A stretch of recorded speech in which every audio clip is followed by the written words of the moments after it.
This podcast is a collaboration between Costard and Touchstone Productions and the Dads from the Crypt podcast.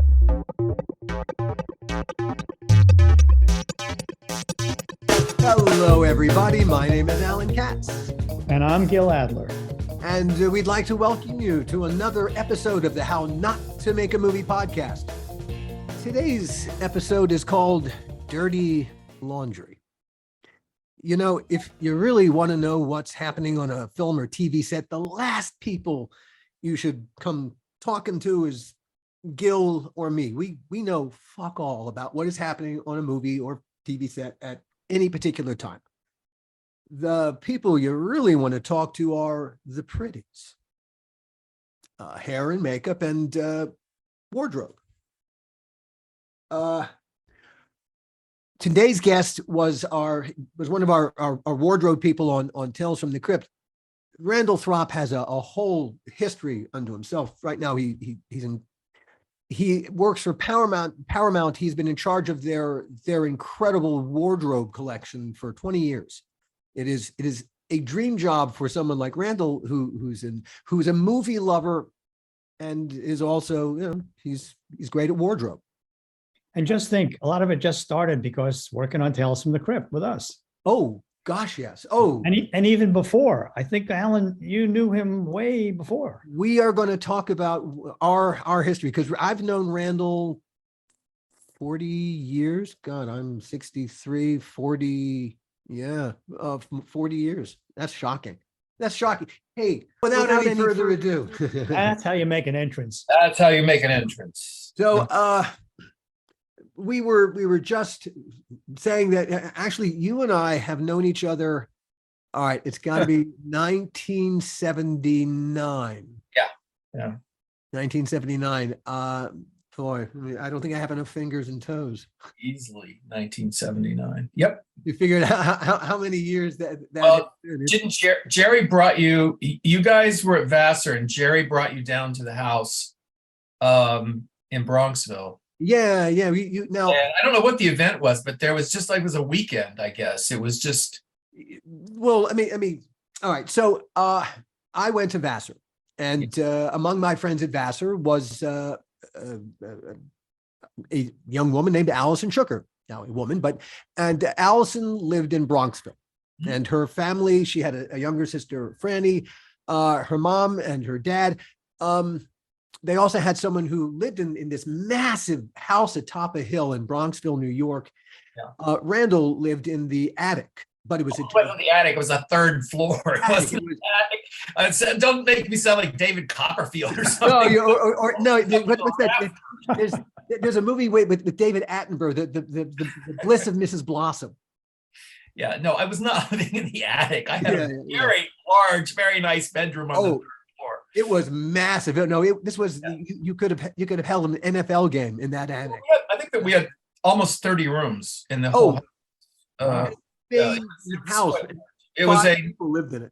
Well, it was a Normandy chateau. It was built in 1903 for the Lawrence family, which it was for their son, the Lawrences of Sarah Lawrence College, and so it was built for their son. And yes, it was quite a nice house. It was extraordinary. So. I got to meet the Shookers, and I got to meet Randall when I was there. Now, in particular, Greg Shooker was a fascinating guy. Yeah. And Greg was a documentary filmmaker. Yes. He had worked on a number of documentaries. His claim to fame, he won an Emmy for this. He'd been working on a documentary with and about Martin Luther King for a couple of months before he was assassinated. And literally, I think he had said goodbye to King a couple of weeks. Maybe I think it was on the day of, if I remember. On the day of, it was really like right up. He had just said goodbye to him. He was flying back from Memphis. That's right. Yeah, right. He was flying right. Yeah.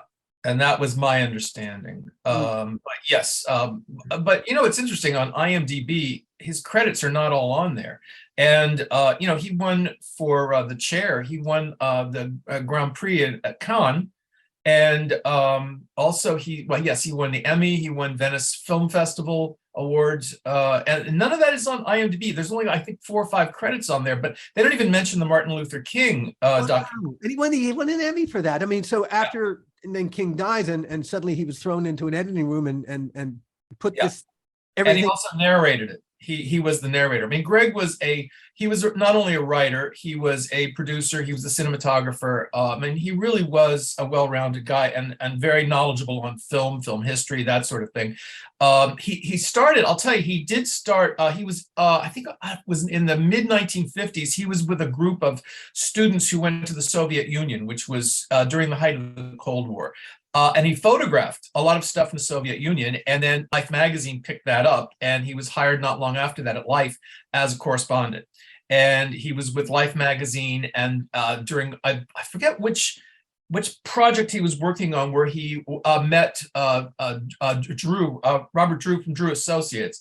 And that's when the ideas started about documentary filmmaking, because it really wasn't that popular at the time. Mm-hmm. But Greg was really one of the pioneers of documentary filmmaking that was accessible to people. Right, of the kind of realistic, the documentarian is right there in. It was cinema verite movie. Cinema verite, thank you. Yeah, he was, yes. Yeah, he was really one of the creators of cinema verite. Yes, he really was, and he traveled, all over the world, and but he was a great writer too.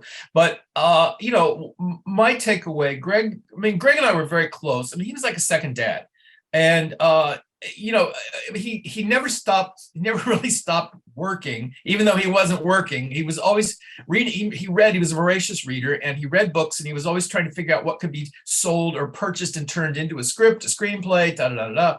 I mean, he was always on the hustle like that. And I remember that about him. He was trying to make it happen. Yes, he was determined that it was going to happen again, and it never quite did. Yeah. Because as documentary filmmaking, I mean, it's too bad that he didn't live to see what documentary filmmaking has become, because now it is quite popular, and you have so many outlets. I mean, with all the streaming services, and it's just tragic that he didn't get to fulfill what he really loved to do. If he had existed in the time of Netflix, he'd be doing. Oh my God, he'd be a star. Yeah. Very talented, very, very talented. And what happened to him? He was a alcoholic, unfortunately. Well, yeah, but he did go through AA, and he was sober, but he got cancer and died at 67. So he was not very old in the the alcoholism really I think it impacted his ability to work. Mm-hmm.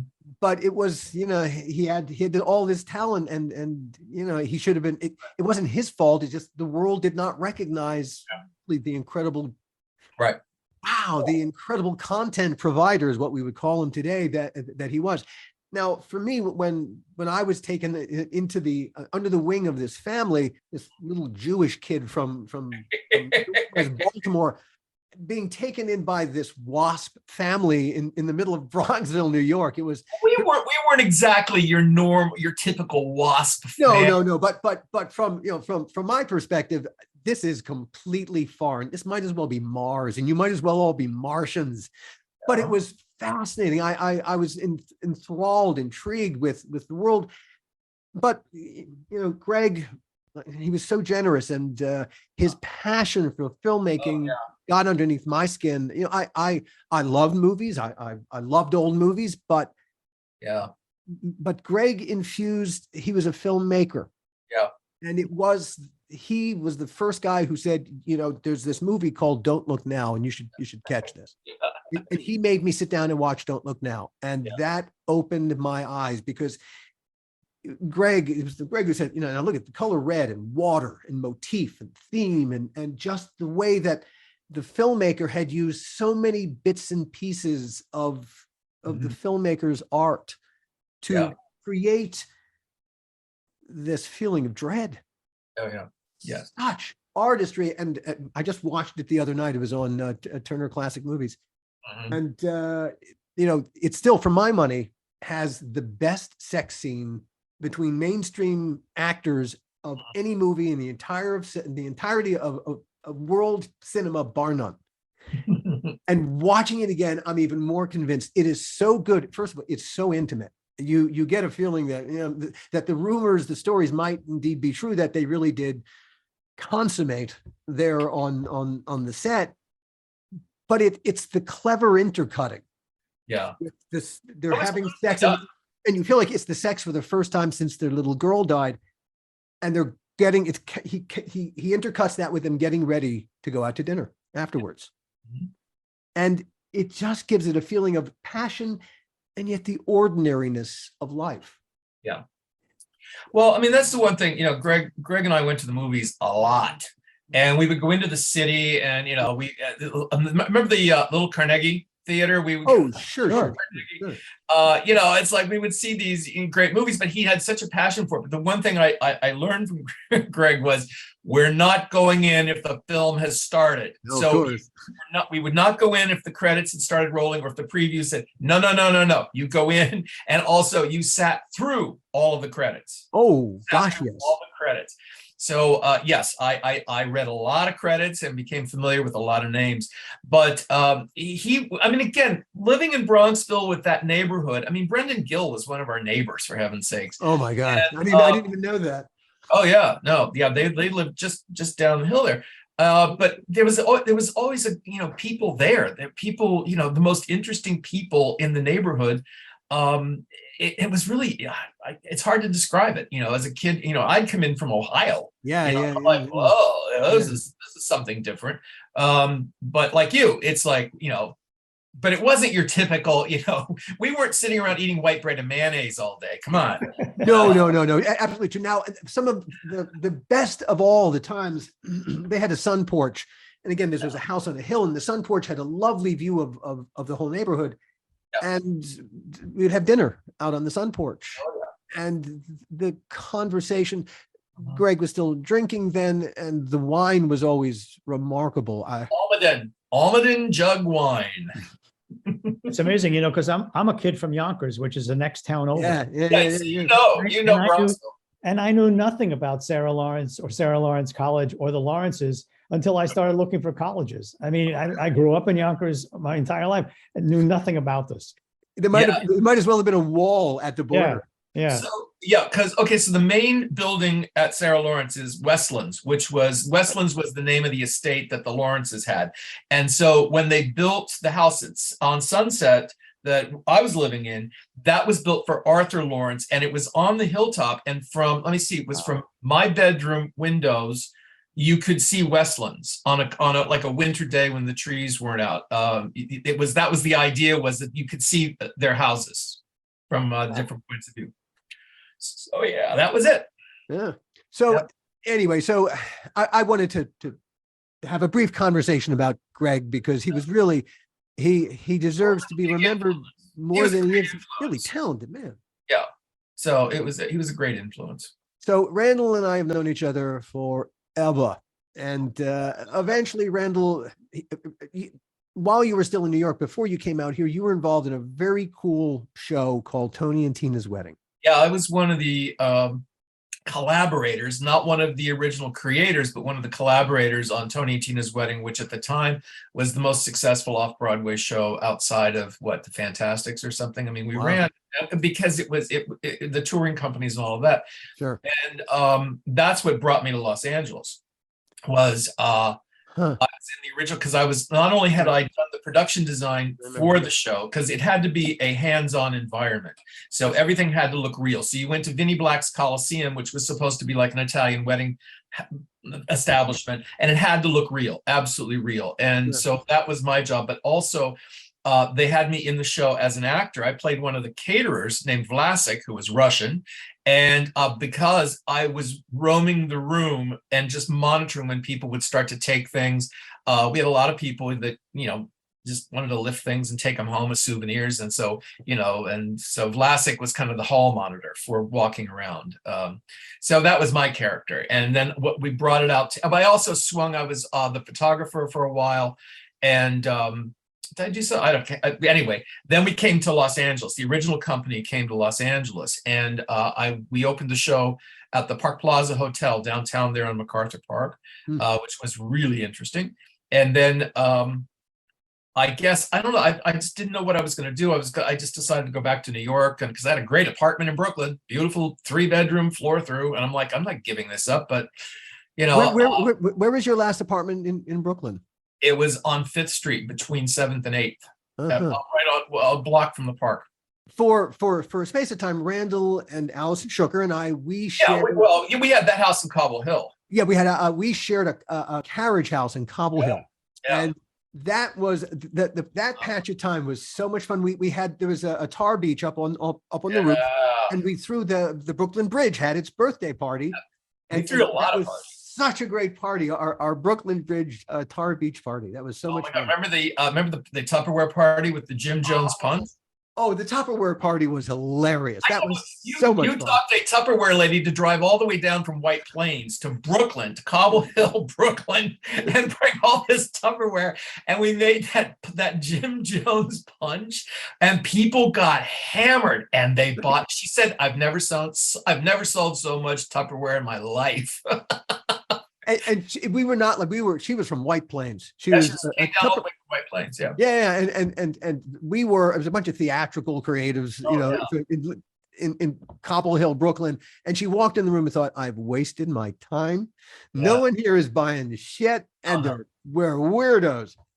And I think she got more hammered than anybody. Yeah, no, absolutely. And remember, you got all the stacks, the boxes and boxes of Tupperware that arrived. And I had to distribute them up in the dining room. Those were the days. Who's gonna pick this up? I remember, like, oh my God. I think I still have a couple of those pieces. Anyway, so you eventually you got out to Los Angeles, and eventually. Well, at the time, our mutual friend Jerry Davis was dating Jay Galati, who was a costume designer. And Jay and I became fast friends. And she said, well, why are you going back to New York? Are you going back into the show? And I just assumed I would go back into Tony and Tina's wedding in New York. And she says, well, do you want to learn the business? Have you ever done costuming? And I said, well, in college, I did a little bit of that, and, just be part of the theater program. And she says, well, I'm doing a show. I'm doing a mini series for NBC called The Great Los Angeles Earthquake. So why don't you come on board, And so at that time, it was non-union, I believe. Even though we were shooting in LA, we were at Universal. We were all over the place. Anyway, the Great Los Angeles. At Universal, and you were non-union? Yeah, we were shooting on the New York street there with rubble. And that's what happened was I started, I don't know how I got this job, but one of my first jobs was burying victims under fake bricks and then blooding them up, like tearing their clothes and then blooding them up. And I remember saying, wow, you're really good at that blood. And it's like, oh, like, okay, yeah. So I became the blood guy. And so that's what I did on the Great Los Angeles Earthquake. And I did a lot of victims. I dressed them and bloodied them up. And so that was my introduction to show business. And it was a good show. I mean, it was a good experience all the way around. And I will point out briefly that our mutual friend, Jerry Davis, another dear friend from back from Vassar years. Yeah. Jerry became an animation executive, and he is one of the executives responsible for the Ice Age series of features. Yeah. So another very talented person, Jerry. Yeah, that was Jerry. Yeah, absolutely. Anyway, but I digress. Yeah, so I'm doing the blood work, and it just kind of one job led to another. And I think I'm trying to remember when I did Whatever Happened to Baby Jane. That was the remake with the Redgrave sisters of Whatever Happened to Baby Jane. That was the costume supervisor on that and dressed the background. Jay and I did that show, and I mean it was great. I mean it was a little intimidating at first to work with the Redgrave sisters, right? Yeah. But you talk about things that happen in movies, and communication is very, very important. Let me tell you something. But we shot in a big house in Hancock Park, which was, I think, just like a block away from the original Baby Jane house. And I'll never forget this as long as I live. And I was there with the meeting with the group, and we were going through the house, and we get to what's supposed to be Vanessa's bedroom. And Vanessa is playing the Joan Crawford part, right? I guess nobody really talked to Vanessa about how she saw her character or how she, you know, envisioned her room, because she's really a prisoner in this bedroom. Yeah. And I'll never forget it. Vanessa, she walked in and she said, "Oh no, no, no, no, this is all wrong, wrong. Oh no, it's all wrong."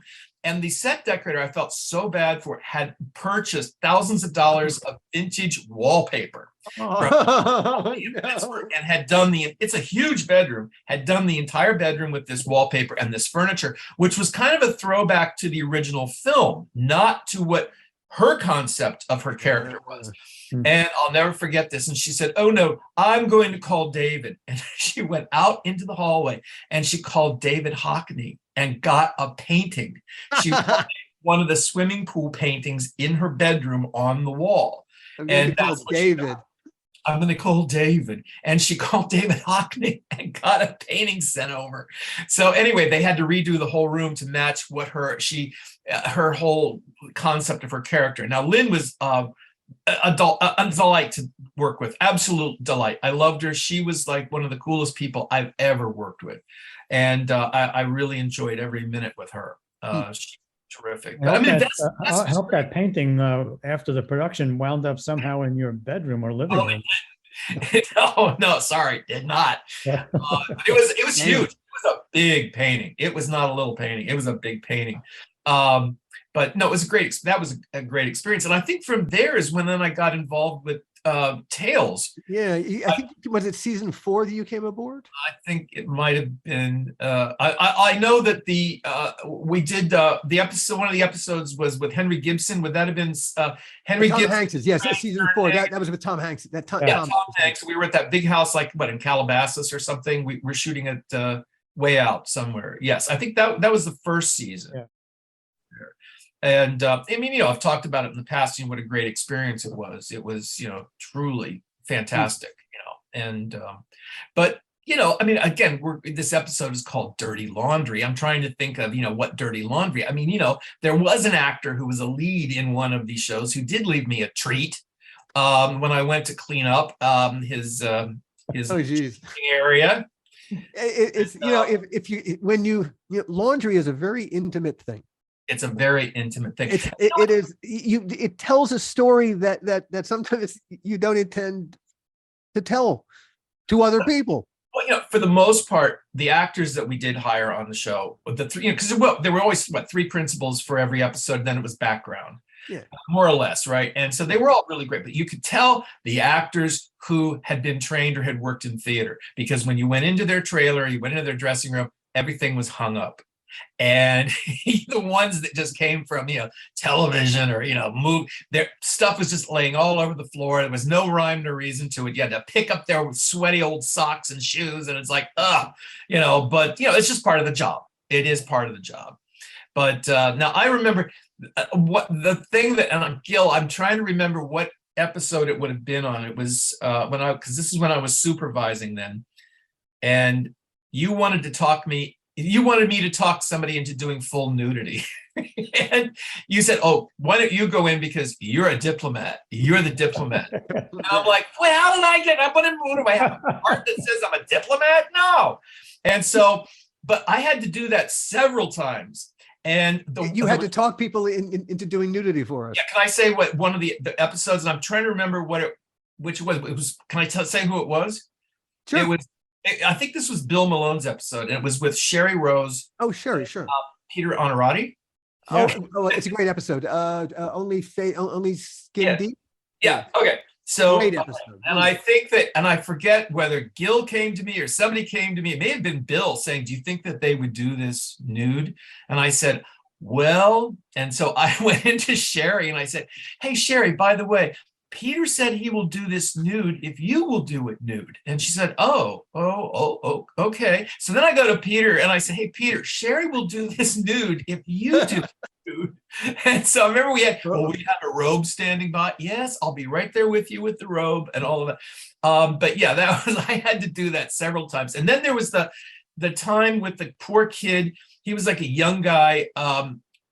This may have been a teaser. It may have been a teaser for Demon Knight, where you had this guy was supposed to be screwing this woman on a bed. And I remember, well, anyway, and we set up the shot, and then they said, oh, because he had a pouch on to, cover everything up, and it had a string that went around the waist. And I forget who it was, said, hey, is there any way we can lose that string? I mean, it's too distracting. We're trying to get a shot of his rear end here, and he's like pounding on her, blah, blah, blah.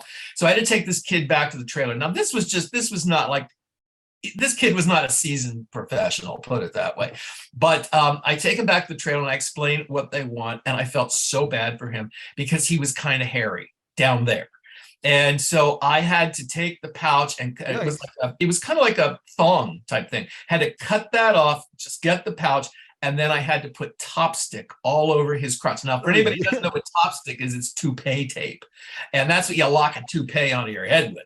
And this poor kid, I didn't even want to be near that trailer when he had to pull that stuff off, because I'm sure it was not a fun experience. But I had so much on there to anchor it down in order to keep everything, intact, because he did not want to do it nude. No, there was no way he was going to do it full nude, full frontal. I'm glad Alan and I didn't have to do anything in nudity. Otherwise, we would have probably still picking off that tape now. We use Topstick for everything, but so it was, those were the only things that I would say, Tales was such a great experience. And we've said this before, the cast that was always there, the principals, they were there because they wanted to play. And we tried to make it a fun environment, and we tried to make it as easy as possible. Yeah, you're going to get bloody, you're going to get dirty, you're going to get, whatever. You're going to have your heart ripped out, your intestines pulled out, yeah. But I remember when we did the fitting for Isabella Rossellini on You Murderer episode, and I remember looking at you as she came up, because she wanted to do it as her mom, as Ingrid Bergman. She wanted to do it as her mom, Ingrid Bergman in Casablanca. She wanted to do it as Elsa, which was, to put that look together must have been so much fun. But so Warden Neal was the costume designer on the episodes. And again, Warden really concentrated on just the principals, and I did everybody else. But in that fitting, because she's a sweetheart. Isabella Rossellini was a lovely person. And she came out of that little dressing room we had there, and I'm like, okay, wow, this is kind of, because I know Warden really searched high and low for the hat. That's what Bergman wore in Casablanca. And again, Isabella really knew what she wanted to. She was, she had her 2 cents that she put in. But no, the actors, as far as demands, no, they really didn't. It's like, well, we're just here to play. Dress me, put whatever you want on me. Oh, I remember. Oh, what's the comedian? Oh gosh, what's his name? The comedian. I had to have so many white shirts standing by for him because he sweat, like his body just poured water out of it. God, who that? Richard Lewis. It was Richard Lewis. Oh, Richard. That's the Whirlpool episode. Oh my God, he was such a nice guy, and he was so. I was like, don't be embarrassed. I said, I've got 6 I remember that. By for you. Don't be embarrassed. But yeah, he was a sweater. Oh boy, did he sweat. And he was also kind of nervous about doing it, but he was very nice. Everybody was nice. He was a pleasure. He was a pleasure to work with. Yeah, absolutely. Now, as opposed to after I did do, and I don't know if I'm going to say what show it was, but I did a mini series that was directed by our friend Mick Garris. And we had an actress on that show, which was, it was an experience. Let's just put it that way. And I'll never forget, the dry cleaners called me and said, hey, Randall, I don't know what's going on, but we cannot get the stench out of her sweaters. It's so bad. It's so pungent. What is happening? And we tried everything. And I'm like, oh boy, I don't know what to tell you, because she wore sweaters for pretty much the entire picture, right? And so I called my good friend Wendy, who had worked with her on a previous film. And I said, oh my God, can you help me out here? Did you have this problem? Oh, yes. Oh, yeah. Here's what you do. You go to the liquor store, you buy the cheapest bottle of vodka you can find, put it in a spray bottle, and spray it down, which is what we did. And what does that tell you about vodka? Wow, this is incredible. It took the smell out, and it was in the way the dads from the crypt do they review crypt episodes and give parenting advice. Now we give a wardrobe. Cheapest bottle of vodka, spray bottle. That's all you have to do. That's homeopathic ways to avoid disaster. Wow. Never mind club soda, vodka. Yeah, but that's the thing. It just when I got to thinking about what I was going to say or what I'm going to talk about, and again, at Tales, we really had great experience with the actors. But on the other projects that I worked on, there was always one person. There was always one person who. Well, no. Before we get there, did you do Perversions? No, I Okay. did Weird Tales. Okay, so all right, so you did Weird World. Weird World or Weird Tales. Yeah, Weird World. That's what you meant. Okay, so you did that, but and then afterwards, and then you were with the group when they went to Las Vegas and did the Strip. Oh, there was a TV show called The Strip that some guy named Gil Adler was on, and FA brought me in. And, yeah. And who was one of your lead actresses on that show? Stacey Dash. Stacey Dash. See, you've forgotten her already. Do you remember what? Oh my gosh, I've never worked with an actress who walked into the trailer and hated everything immediately and just refused to wear anything. I've never had an actress piss off wardrobe, makeup, hair, set decorator, prop master. It was such a bad attitude. Do you remember that, Gil? I actually don't. I don't remember her at all. Oh my God, that's so funny. I was sure. Oh my God. Well, if this is she sounded like another Dennis Miller.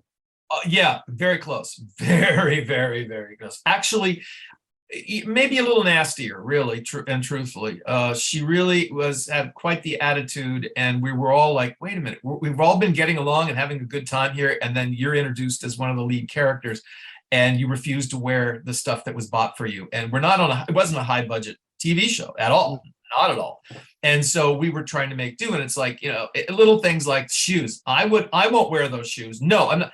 Stacey, nobody's going to see your feet. It's television. They're going to shoot you from here up. It's like, no, don't worry about. Oh no, she wouldn't do. Oh, it was awful. And that's when I believe that's when Warden quit. And then he said he wasn't going to put up with that kind of stuff.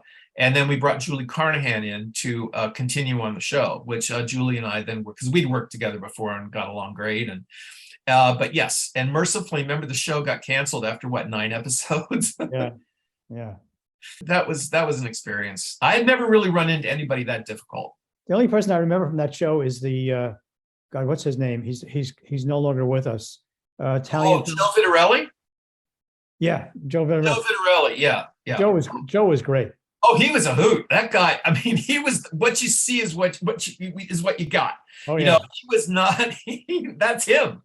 And he was, and he actually was very nice to work with. It's like, okay, Joe, just do your thing. And also, do you remember we had Alexis Arquette on the show? Yeah.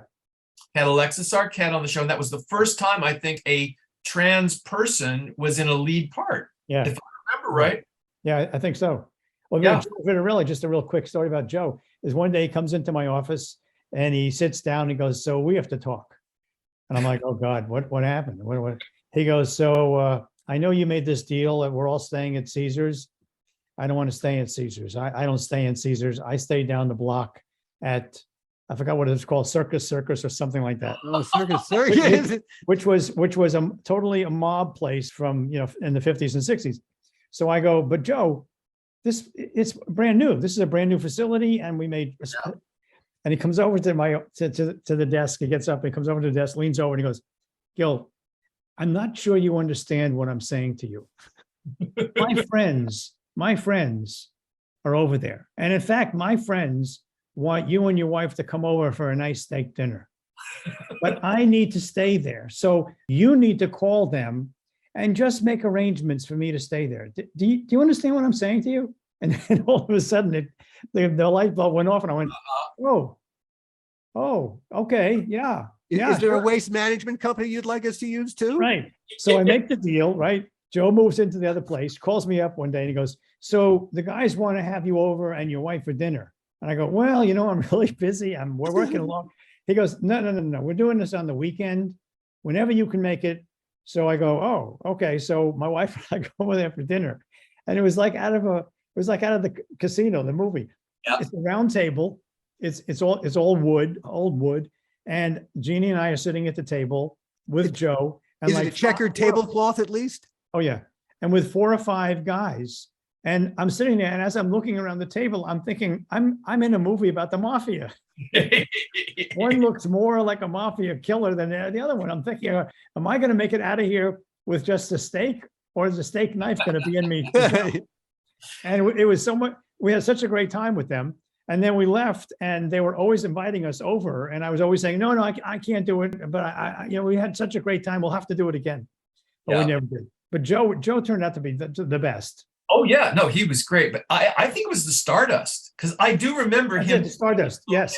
I think it was that's what it was. But I think it was the Stardust. It definitely was the Stardust. As you said, it just came in. Yeah. I'll never forget walking into that lobby and seeing these guys sort of in a circular, all lined up in a circle, sort of to say hello in a semicircle, as Jeannie and I came in with Joe. And as I just kept thinking to myself, I'm either in a movie or Joe has arranged for me to die tonight. Or maybe both. That's hilarious. Yeah, no, he was great. He was a real character. He was great. So anyway. These days, Randall, you work for Paramount. You have really your dream job. Yeah. Well, I've been at Paramount now 20 years. I've been at Paramount. And just explain to the folks what you do over at Paramount. Well, I was brought in to the costume department as a like a day check type person, and then that segued into, oh no, we want you full time. And then they let some of the people go that I was working with, said, no, we want you to take over the rental floor. This all happened within about a year. And so I was running the rental floor, and then this is 20 years ago. So we're talking around the turn of the millennium. Yeah. This was, I think I started there in 2002. Yeah, it was 2002 is when I started there. And so, it just segued. And as I would be restocking costumes or writing things up, for orders for people, and I would find these historical costumes that some of them had names in them. Some of them I just recognized what they were. And I'm like, oh my God, no, I'm not renting this. I'm not renting it. And so I started hiding stuff. What was the first one you recognized? You went, oh my God. Oh God. I know what this is. It was Jane Russell from Son of Paleface. Wow. And it was a red and black striped performance costume that she wore when she sang the Wingding song, the Wingding number. But you recognized it. You saw it, but it wasn't marked inside. You went, I know what that is. No, that's Jane Russell. Right, it's Jane Russell, and which, by the way, has been restored and has gone to museums around the country. But yeah, so that was one of the first, and then it was a little pieces. I'd see these names like Barbara Stanwyck and Veronica Lake, and like, oh my gosh, Dorothy Lamour, and like, oh my gosh. So I just started hiding them. I started bagging them up and putting notes on them that said, "Do not rent, damaged." Then we had the jewelry collection, and the jewelry collection was kept separate. And I started realizing, oh my gosh, well, this is pretty good stuff. And I think it was about 2006, they decided to close the department, and they were going to sell everything off. And I said, oh no. And my boss at the time, who was great, and he said, well, I know what you've been doing. So why don't you go to all the other studios and see what their archives are like, and let's talk. So I went to the studios, and actually it was Leith Adams at Warner Brothers who really kind of took me under his wing and taught me how he did things. And so I modeled how I wanted to set up Paramount's costume and prop archive based on what Leith taught me. So anyway, what can I say? It's now 20 years. We have about 39,000 individual contemporary pieces that go back to 1987. And then I have about 3,500 vintage pieces that go back to 1914. Jewelry, there's 12,500 pieces of jewelry. And we've just discovered Jackie Rohr, who works with me. She does a lot of our jewelry restoration. She just discovered an Anna May Wong necklace and bracelet set from a 1938 film that we did. So yeah, and then in 2024, I'm doing where when you say just found, where do these Well, things get we just had- found? Well, going back to the jewelry was in a separate room. Contemporary jewelry was in one room, and the like historical and fantasy stuff was in another. Mhm. And they sold off the contemporary jewelry before I had a big say in it, right? But the other jewelry, I lied and I said, this stuff probably doesn't have much value and it's broken. I said, we'll find the right buyer for it. And I knew damn straight, it's the Ten Commandments, it's Samson and Delilah, Oh my it's stuff God. from the Oh my 20s. And it's like, I'm no fool. And so that's the stuff that has been restored, those pieces. We had a budget to do restoration on all this, and they look great. I mean, they were, the DeMille stuff it's gold plated. It's real gold plated. It's not Wow. fake. They insisted on spending the money for gold plating. And I mean, we have beautiful crowns, necklaces, and then of course, Are they ever on display anyplace? Yeah. Well, we have a jewelry display room at Paramount for the archive tour. If you're on the VIP tour, you can see it there. And then we've traveled around the country with some of the exhibitions, because basically now that's what I'm doing are museum loans, museum exhibitions. So I'll be doing a big Edith Head exhibit in 24 in Oklahoma City. And then like right now, I just got back from Ohio. I did Very Brady Holiday, which were pieces from the Brady Bunch films, the first and the second film, plus I had 3 pieces from the original TV series. So that's a Very Brady Holiday. So yeah, it's a great calling card for Paramount, and for the archives that, people will see this stuff and say, hey, I want to watch that movie. I'm going to get it on DVD or, I'm stream it, whatever. So yeah, I mean, it's like we're like goodwill ambassadors, put it that way.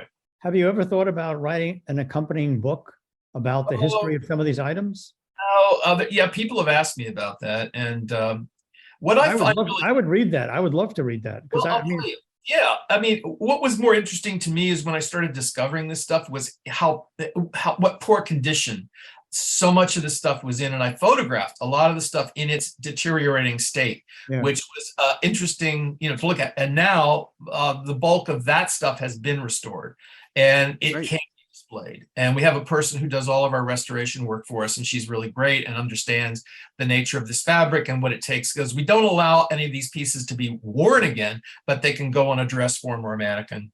So, but it's another whole element to have some text to how and what happened to this thing, a garment or jewelry in its heyday, and how it got to here. That to me would be, even more interesting than just looking at it going, oh, so-and-so wore it. Well, I think that would be really interesting. Well, back in the day, this stuff was considered it was used for one film, and then it would go into a stock, open stock. They reuse it, recut it. There was no real respect for it. And it wasn't until after that MGM auction in 1970 that then suddenly this stuff had value. And that's when the studio started unloading a lot. Also, storage, it was very costly to store a lot of it. So, and storage was at a premium. And, that was the big transition back in, from 69 to 72 is, how films were made and the type of films that were made. And people didn't need an Edith Head to create costumes from scratch. You went to Nordstrom's, you went to Macy's, you went to Saks, you bought stuff from people. It was a more realistic look that filmmakers were after. They weren't after anything terribly exotic, unless it was a period film. But a lot of our period dresses were recut, and men's suits were just recut and used on people over and over again.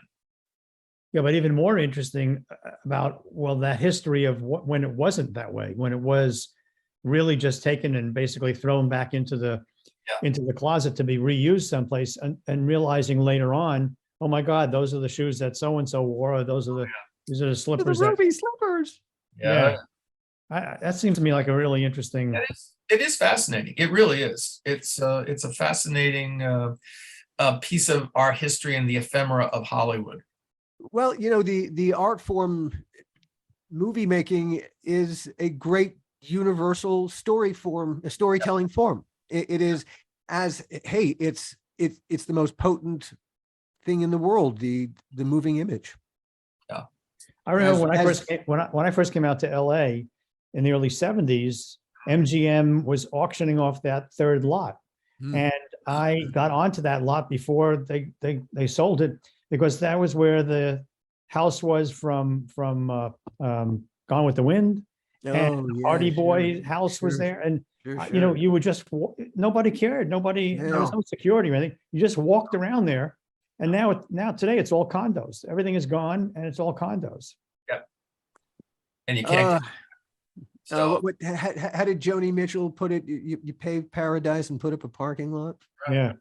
But, you know, that's what the studio archives, you know, not just me, but the other archives are working really hard to preserve this stuff and make it accessible. And, you know, for museum loans and I also work with marketing and publicity when they need things. So, you know, but there is a different respect for these assets now than there was even 25 years ago. You know, they were just selling things out the back door just to pay the rent on the space. So has there been any conversation about the new museum on Fairfax? I'm working with them actually. I'm working with them actually tomorrow. I go over to check out the Godfather display that we helped coordinate, and that we have our grand opening on Wednesday night. Oh, it's cool! The opening for the Godfather. So it's a celebration of the Godfather, but we were able to secure set pieces. Don Corleone's office from The Offer, which was the miniseries, and they did a beautiful job of reproducing the Don Corleone office. Yeah. So they took it apart, and the back half of that, with the desk, the bookshelves, the fireplace, that is all going to be the centerpiece at the Academy Museum. And yeah, I have other costumes there too, and we're also talking about stuff for 23. So yeah, I'm working with them pretty closely. How long will that exhibit be on? 17 months. That's going to be a long exhibit. Wow. At the Motion Picture Museum. Yeah, at the Academy Museum. Yeah. Now while this would be a perfect place to finish up. Now, you haven't been there yet, Gil. No, I haven't. Okay. I you know, when you come to Los Angeles, anyway, when you get back to LA next time, you got to hit that museum, man. The Academy Museum is fantastic. I'm sure it is. It is awesome. And it is, you know, walking around with being part of this industry, you know, having been a storyteller within it, a feeling of such pride to be part of this remarkable thing. And you look at the stories, the stories that this industry tells and the way that it tells it. Wow. Yeah. Oh, yeah. In fact, if I may be so bold, I think you should take one of those smelly sweaters and put it up in the museum. You know, that's yes, the secrets. Hey, there's a whole exhibit that the museum is going to have to think about called Dirty Laundry. Dirty laundry. Yeah. And if you can guess who wore it, perhaps you can keep it. There you go. All yours. In your head. Ay. Thank you so much for joining us today, Randall. You are so welcome. I'm always, whenever I get to talk about tales and just, you know, my experience, I love doing that because it was, like I said, over and over again, it was a great experience. And it's too bad it ended too soon, really. But we all had a terrific time and appreciated each other and respected each other. And but yeah, I still know how to, you know, rip a heart out, take a head off, stab somebody in the back a couple of times. Well, knowing how to stab people in the back is necessary in this business. Oh yeah, welcome to Hollywood. I just remember saying to the mechanical effects guys, "More blood! I need more blood! Yes. More blood!" And then I remember a conversation I had once, and I said, "Wait a minute, this blood doesn't look red. This is not blood. This looks like fake. You got to have real blood. You know, why is it looking so fake?" I do remember that though with you doing it, but I remember the Hudson sprayers and they were pumping the blood and it was like, right. Thank you for joining us, everyone. Don't get us. We'll go down a whole other rabbit hole of.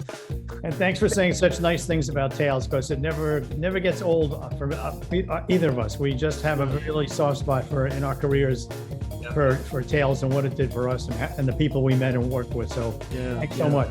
This is the fan club here. There you go. Thank you for joining us, everyone. We will see you next time. The How Not to Make a Movie podcast is executive produced by me, Alan Katz, by Gil Adler, and by Jason Stein. Our artwork was done by the amazing Jody Webster, and Jason Jody, along with Mando, are all the hosts of the fun and informative Dads from the Crypt podcast. Follow them for what my old pal the Crypt Keeper would have called terrific Crypt content.